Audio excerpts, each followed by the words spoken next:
राज्यात गोळीबाराचं सत्र सुरूच आहे। पुण्यानंतर आता वसईत गोळीबाराची घटना घडली आहे।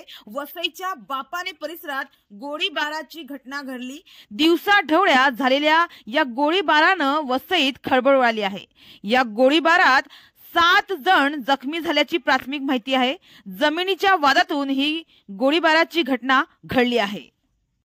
वसईच्या बापाने हद्दीत गोळीबाराची ही घटना घडली। जमिनीच्या वादातून हा गोळीबार झाल्याचं समजतंय। आज बुधवारी दुपारच्या सुमारास ही घटना घडली।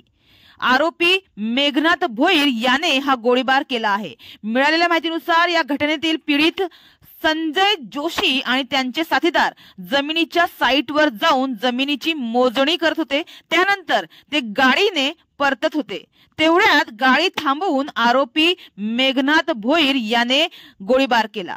या गोळीबारात 7 जण जखमी झाल्याची प्राथमिक माहिती आहे।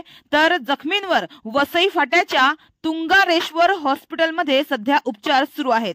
तर पोलिसांनी देखील घटनास्थळी पंचनामा केला आहे। पोलिसांकडून पुढील तपास सुरू आहे।